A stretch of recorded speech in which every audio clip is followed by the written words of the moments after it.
I'm your host, Marsha Florence, but just ask. Today's show, ladies and gentlemen, is What's My Legal Rights? Hurry back and join us.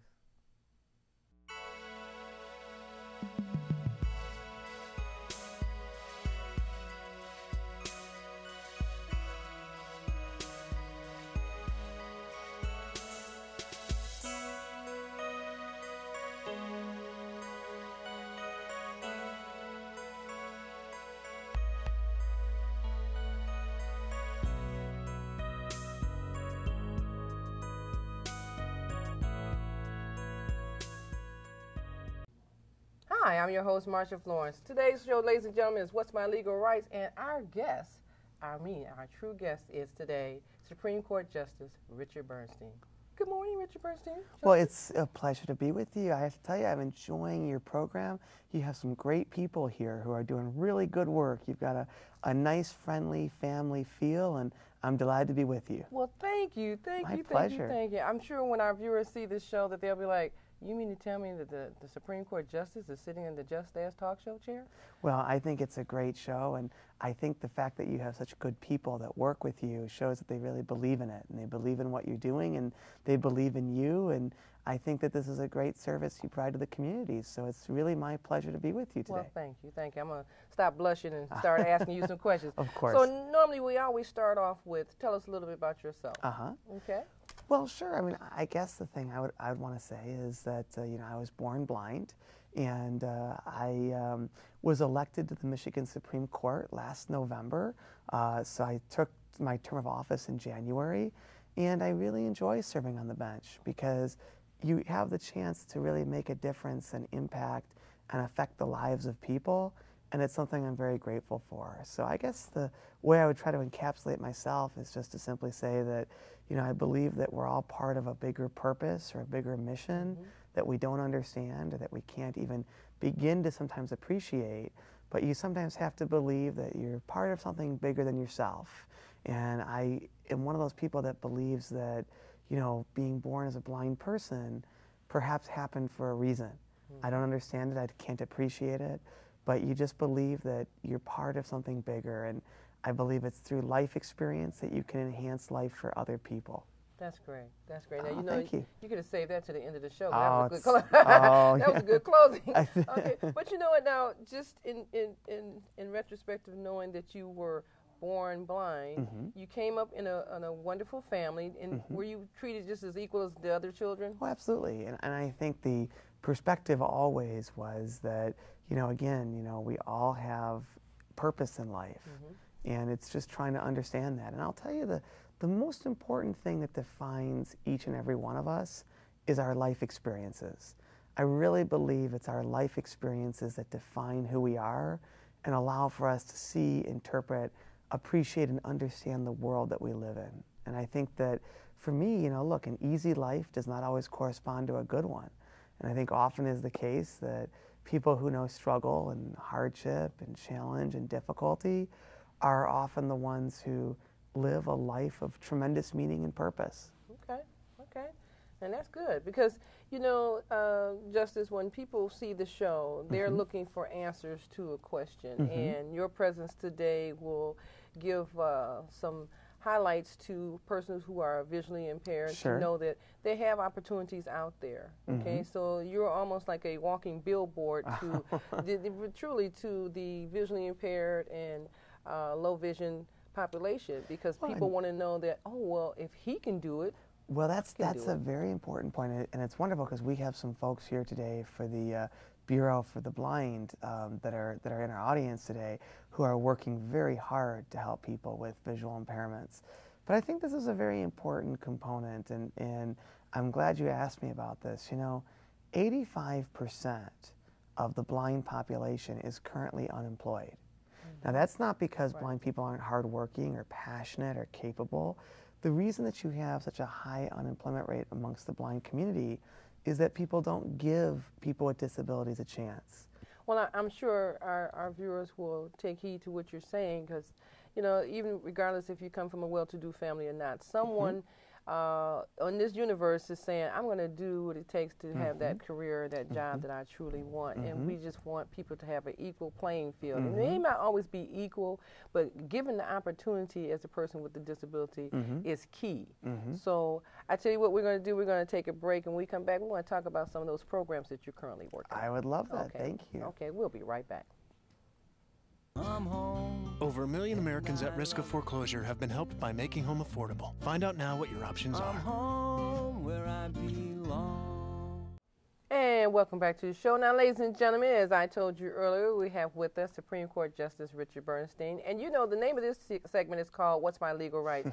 Well, you know, What's My Legal Rights means that it may be a lawyer, it may be a judge, someone who's going to tell us something about the legal system, or more or less things that's going on that, you know, you have very little knowledge of. So I know when you see Justice Bernstein, you're kind of saying, wow, what is he going to tell us today? Well, he brought us some very helpful and supportive information about some projects that are going on in the state of Michigan. So I wanted to get into that, Justice, because I know there's something that you're working on called the Michigan Hidden Talent. Yes. Oh, it's wonderful. Okay, you want to tell us about that? I would be delighted. It's a program that I'm doing with the Lieutenant Governor, and our goal is to really help people to see the fact that hiring people with disabilities isn't just good for people with disabilities, but it will make your company better or your organization better.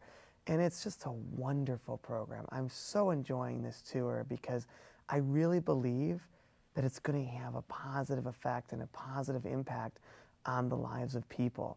You know, I think what I've learned from this tour is the fact that people with disabilities, we know what we're capable of. Right. We know what we can accomplish. We know what we can achieve.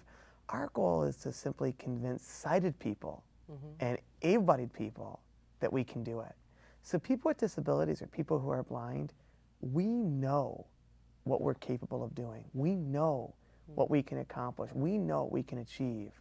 We just need people who aren't disabled to believe in us and afford us with the opportunity to do it. And that's what this tour is creating. It's the idea that when you go into the workplace, the modifications that you would make for somebody with a disability enhance the entire workplace. It doesn't just make it better for people with disabilities. In every instance that you have a disabled person working in a corporation or working in an entity, what you will find is if they make modifications so that they can become accessible for the disabled worker, what you find is that the entire organization, the entire company functions better. Workers see a sense of purpose in the mission of what they're doing in terms of the fact their company is part of something bigger. And I think what you tend to see is that what I love about just being on the Supreme Court is the simple modifications that they've made for me to serve as a Supreme Court Justice. They didn't just make it better for me, but these alterations or these accommodations, I think, have made it a better place for everyone to work. And that's the blessing. Let me ask you this. So with this tour for the Michigan Hidden Talent, when do you see it taking off that the corporations and smaller companies will embrace the opportunities to work along or open their doors to help and take in employees with disabilities? I think it's already happening. I think it's happening in a wonderful way. I mean, you're seeing Michigan companies really get excited about this, really get enthused about it. And what's wonderful about it is that we've seen since this tour's begun, Michigan Rehab Services has helped to place large numbers of people with disabilities because there are many companies all across the state who have since reached out to MRS and said, you know what, we want to participate in this program, we want to do this, how can we make that happen? Right. Because I know for sure that as we are sitting here today speaking about it, the Michigan Hidden Talent, will there be components such as educational parts where people can take classes, such as, for instance, the non-disabled person? Should there be some components where they can take a class or sit in on a session to learn more about how to relate to or associate with persons with disabilities? It's a wonderful idea and a wonderful perspective. Our goal is just to get people hired. And I think often is the case that once you hire people and you get them employed, then the learning happens right on the job. The learning happens right there. That's a part of it, but I think a lot of times our non-disabled population is under fear. Sure. And, you know, we got insurance. Absolutely. Yeah, we have insurance questions. Okay, is this person a liability? Of okay, course, well, of course. you know, are they going to work at a faster pace? So somewhere along the line, where is it, or will it be an educational piece for the non-disabled person? I believe there is. There's no question about it. And I think you're absolutely right in what you're saying. And I think that's where MRS kind of plays a very important role, because they serve as the conduit between people with disabilities and large-scale employers who want to have disabled people as a part of their workforce. But by working with MRS, they're able to make that connection easier and better. So yes, absolutely. But I think that in addition to the class, I think a lot of this is determined based off of the fact that you need corporate heads, you need CEOs and presidents of businesses and those types of folks to say, we're committed to this. We want this to happen. We believe in this project. We believe in this endeavor. And that will set the ball in motion. I do recall, and when I worked for MRS, I used to host job fairs. I thought that job fairs for persons with disabilities were specially designed. And we had one event where we invited all employers only to meet with us and talk to us and tell us what their fears and questions were and concerns. And then they were to meet with our clients afterward. And it just turned out to be tremendous, because they were surprised that first we had a luncheon for them to learn about services that MRS was providing. And for those who don't know who MRS is, Michigan Rehabilitation, and to actually get a chance to meet employers that employees are interested in, you know, being a part of their corporation. Absolutely. And I think you guys handled it beautifully. And that's exactly the key thing, is that you get buy-in from leadership, and then ultimately, once you have the leadership of the entity on board, then what tends to happen is it tends to filter throughout the entire corporation. And the key is you just have to get the various departments to buy in.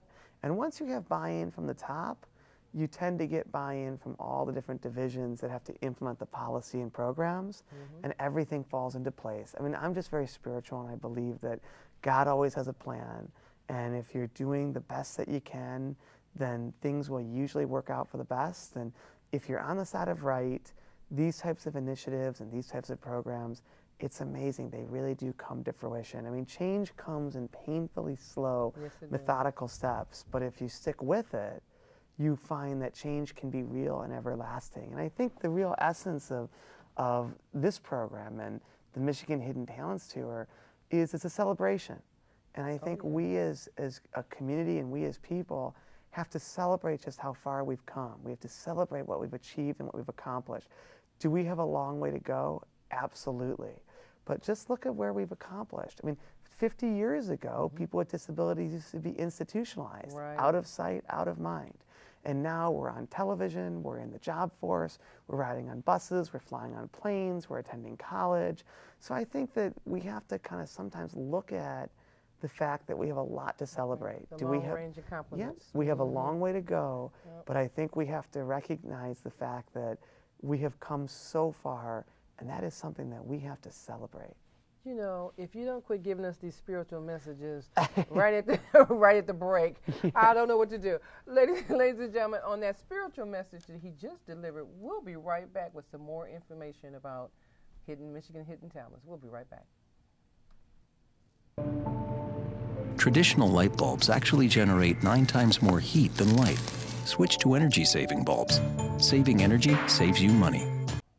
And welcome back. Now, ladies and gentlemen, you know how I am. I always have to give you some information about something that's going on in Michigan, okay? So first and foremost, if you ever want to contact us, you should give us a call at 1-800-323-5336, 1-800-323-5336. You know, Twitter is there, so it's Just Ask Talk Show. .org for the website, Twitter, Just Ask Talk Show, and Facebook. So you're going to see Supreme Court Justice picture on Facebook, all that good stuff. And if you have a question, always email us. We will forward the necessary questions, but make them good, okay? Not just anything, make them good. Okay, so if you have a show idea, please, by all means, contact me at Marsha@justasktalkshow.org. We like to hear from you. Now, Justice, you know, a lot of times when people write into us and they ask us questions about the guests and everything, they're sincere questions because they're surprised to see that someone's so comfortable, you know, and really laid back in saying what they're saying. Like, yeah, that was, you know, because you're a very approachable person. Oh, thank you. Okay, so don't be surprised somebody emails me and asks me a question. Of course, that's what we're here for, though. Thank you, thank you. Now, you know what? I had this question that I wanted to ask you about. You went on tour, a prison tour. Yes. So tell me about that. Well, I thought that was very important because I felt that as a justice, you need to know the consequences of your decisions. And I wanted to have a better appreciation and better understanding of our state's prison system because ultimately, you know, this is something as a judge, you have to know what's happening to the people that are being sentenced, where they go, how they live, what occurs. And also I want to have a better sense of the people that work behind the wall, you know, the correctional officials and the correctional officers that are, you know, working every single day kind of in our state's prison system. And I just felt it was a very important thing. And I think also it leads to, I think, a very important conversation and I think a very important dialogue that I think we have to have about, you know, how we do sentencing and the effectiveness of sentencing. And I think it's critical that the judiciary has a better communication and better relationship with the Department of Corrections because you want to have a better sense of what is the purpose of your sentence, what is the focus of your sentence, what are the goals of your sentence. And I think that we at the judiciary have to do better of communicating that. And I think that the judiciary has to communicate more with the Department of Corrections to figure out the best approach and the best objective to how we can, you know, have the biggest effect. But let me ask you this. Were you the first or are you the first judge to go into a prison system for a tour? I believe, if I'm not mistaken, I was the first Supreme Court justice to go into the state prison system. And I'm looking forward to doing more with the Department of Corrections, and primarily because they really want to have a communication and a dialogue with the judiciary. And I think it's important for the judiciary to start dialoguing more with other branches of government so that way, you know, we can have more of a dialogue, more communication, you know, with the people that are being impacted by the decisions that are being made by the judges. That's wonderful. I'm sure that was, well, it's impressive on one side and very meaningful on the other side of what you did because I'm sure, and now you had a chance to see and, you know, communicate with the prisoners. They were probably in awe seeing that a Supreme Court justice came down to the prison system. Well, you know, I just feel that at the end of the day, what makes a really good judge is your ability to connect with people. What tends to happen when you go on to the Supreme Court is you can become very isolated. You know, you go into your garage of your building, you drive up to Lansing, you go into your private garage at the building, you get on your private elevator, you go up to your, you know, private office. And ultimately, if you don't spend time in the community and with people, I think that what happens is you become distant. And I think the most important thing that a judge can do is have that connection. You know what the most important thing that makes a good judge is? The thing that I think is the most important thing about being a judge? It's not your curriculum vitae. It's not your bio. It's not where you went to school. I don't think any of those things are really of great consequence. You know what the most important thing that a judge has to have? No. Life experience. Okay. The more life experience you have, the better you're going to be able to serve people who come before you. You know what also the most other critical thing to being a good judge is? Right. Your disposition. You know, it's funny. I was in the hospital for a long time. I was hit by a cyclist in New York Central Park, and I had to live at Mount Sinai Hospital for over 10 weeks. I was living at Mount Sinai Hospital. And the nurses taught me something very, very important. They always taught me that people who are kind and gentle and good-natured before they have an accident are even more kind after. Your real personality shines, so that people who come into the trauma unit and who are living in the hospital actually become nicer if they were nice before, based on the circumstance that they're in. Wow. Another thing I would think is true is that it's the same thing with judges. If you're a kind person and a warm person and a good-natured person, before you become a judge, you'll become even kinder and warmer and more good-natured after you become a judge. But the converse is true. If you're not as nice a person and then you become a judge, it will exacerbate those qualities that exist within you that might not be as positive or as nice. So a lot of times life experience and life transitions and life difficulties that you face enhance your real personality. So let me say this. Traffic judges are never nice. So they Well, you know, I have to so say, they're not nice. but you know, I want to tell you something. They should be nice, and that's something I'm working very hard on as a judge, and I'm working on this, you know, throughout our judicial system. And I think this is important. You know, judges have to be nicer to people. That doesn't mean they should change how they rule. It doesn't mean that they should change what they do. But you can ask the same question in a kind way, or you can ask the same question in a mean way. It's your tone, it's your voice, it's how you modulate. So at the end of the day, and I feel very strong about this, I think judges should be nicer. So traffic court judges, you're there's no reason you should ever have an unpleasant, you might not like the ruling, you might not like the results, but when you go in front of them, there's no reason why they can't be kind, good-natured, and warm to you. You can ask the same question nicely, and you can ask the same question meanly. There's no reason why you can't be nice, and I want more judges to do that. I hope they hear this, because you know, a lot of times I think the intimidation factor when you go into a courtroom it's just overwhelming. And that's unfortunate, isn't it? Right. And it shouldn't be that way. You know, the court is a place for the people, and at the end of the day, you shouldn't have to feel bad. You shouldn't have to feel nervous. You shouldn't have to feel scared when you go into court. And a judge should address you with respect, with dignity, and with a level of kindness whenever you're in front of them. You know, I'm going to have to come to your courtroom. Okay. Okay. I'm definitely have to come to your courtroom. Okay. We're going to go to our final break, and we'll be right back. Everybody needs a helping hand. Take a look at your fellow man. Tell me, what can I do today? Courtesy. Pass it on from the Foundation for a Better Life. And welcome up to the last half of our show. Now, ladies and gentlemen, I don't know about you, but I'm very, very pleased to have Supreme Court Justice Richard Bernstein in my seat. It's nice to know that he is a very down-to-earth person, letting us know the insights about being in a courtroom, that you don't have to feel like, you know, it's a death sentence. Go in there with your head up, okay? Okay. So, along with that, you know, like I said, our viewers are looking, and they have questions, and they wonder, like, wow, you know, I feel so bad when I go in there, and I already know that they're going to prosecute me and throw the book at me, this and that, but you made it clear, go in there with your head up, you know, and you should be respected, and the judge should respect you, and you should respect the judge. So it's the most important thing to always remember. It's the people's building. It's the people's courthouse, you know, and I think that's a critical thing for judges to remember, and that is really a big focus of my tenure. Is I desperately want judges to simply be nicer to people that come in front of them. I see you're in the process of changing. I'm really working on yeah, that. I can It tell. doesn't mean that they have to, like, again, I don't want them changing anything about how they rule, but I want them to change their tone and how they address people and how they talk to people.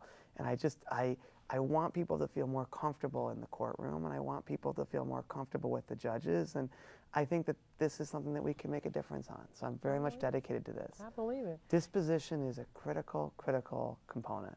Good, good. You know, along with that, I know that you have done a lot of athletic events of all sorts. I mean, you mentioned earlier when you were, you know, had the accident with the cyclist, but I've noticed that and every now and then they show you doing something athletic. Tell us about your triumph, because you just do it all. I love being athletic. So I've been blessed. I've had the opportunity to complete 18 marathons. Wow. And I've also completed a full-scale Ironman. And for those people who aren't familiar, the Ironman's a 2.4-mile swim, followed by a 112-mile bike, to be completed by a 26.2-mile run. And you do it with a team of guides. They give you directional cues, hard right, hard left, soft left, and you follow their directional cues as you run. And it's a wonderful experience for me. It allows for me to have a greater connection with God, because you realize, I want you to imagine, if you would, the feeling you have as you dive into a frigid body of water, The water temperature the morning of the Ironman was 55 degrees. Whoa. You get kicked in the face by all the other swimmers. You try to surface, but you can't because there's other people above you. And then other swimmers become entangled in the rope that connects you to your guide. And you come to realize at certain points in your life that when it's painful and when it's scary and when you don't know what's going to happen, you really come to find that God will always give you what you need when you need it. You won't have anything more, but you'll never have anything less. Wow. And I think that's the lesson that athletics has always taught me, that ultimately that the pain and the struggle and the difficulty are things that you tend to work through. But I think also you learn that, you know, the body might be mortal, but the spirit is all powerful. And I think that's the lesson you take when you have a disability, is that you look to the power and the grace and the ability of the Spirit to guide you, to transcend you, and to allow for you to find your way home. You know, if you tell me one more, I need to close with that. You almost got me in tears here. But That it's is true. beautifully said. That's We're beautiful. all looking to have a connection. Are you going into any more marathons? Or Yes, I know you got one coming absolutely. up somewhere. Yes, I'll be doing the New York City Marathon this November, and that will be my 19th marathon. Okay. But I will tell you, you know, I think you have to look at things like this. You know, when I did the last marathon I did was my 18th, and you know, running through the streets of New York with a shattered hip and crushed pelvis was very painful. And I remember getting to mile 18 as we turned up First Avenue, and the pain was so severe that you were struggling just to not lose consciousness. You were struggling just to not pass out. And that was a very powerful experience because, you know, I think at that point, that's when you come to kind of make your peace. You make your peace with your body, you make your peace with your situation, you make your peace with your new life, but you also come to make your peace with God. And I think the essential question that we're all trying to answer is, why is it that bad things happen to otherwise good people? And why do some people have a greater struggle or a greater hardship than others? And I've come to realize that I think the answer goes something like this, that we reach a certain point in our life where God does not want us to spend our time and our energy focusing on trying to get over it. He simply wants us to just get on with it. And I think you have to realize that at a certain point of life that those who face struggle, hardship, and challenge will be the ones who will do what is hard to achieve what is great. And I think I challenge the audience to look at your life like a great novel. There will always be chapters of heartache, pain, suffering, difficulty, and setback, but it's through those chapters that you come to find hope, optimism, joy, and ultimately triumph. And I think what this show is about, it's about the idea that we celebrate life. Life for its good and life for its bad. But most importantly, I think we have to celebrate the idea that extraordinary things can happen for all of us. And I think if we believe in that and we thrive on that and we push forward with that, we get to live our life like a great story, experience it as a great novel, and take life for its good and for its bad. But that allows for us to live life at its essence and at its core. You know what? That will be my closing statement right there. I mean, Supreme Court Justice Richard Bernstein, you said this whole entire show, you have delivered spiritual messages throughout, and I'm sure our viewers will appreciate knowing that you stopped by to spend some time with us. Will you come back and see us again? It would be my great pleasure, and thank you for having me, and thank you to your viewers, and may God bless each and every one of you, and may He allow you to continue doing the work that you're doing. Thank you so much. My pleasure. Ladies and gentlemen, I'm just, heartfelt at his presence here, because he delivered a spiritual message is to say, you can do what you want to do in life. You just have to stay focused to the plan and have God in your plans, okay? So with that being said, I want you to know I'm your host, Marsha Florence, with Just Ask. If you need to contact us, 1-800-323-5336. Twitter, Just Ask Talk Show. I always say that, Twitter. Okay. Okay, Facebook, or, the email, marsha@justasktalkshow.org. I'm your host, Marsha Florence, with Just Ask, and what do I always say? If you know someone with a disability, or if you just have a general question, don't be afraid to ask. Just ask. I'm your host.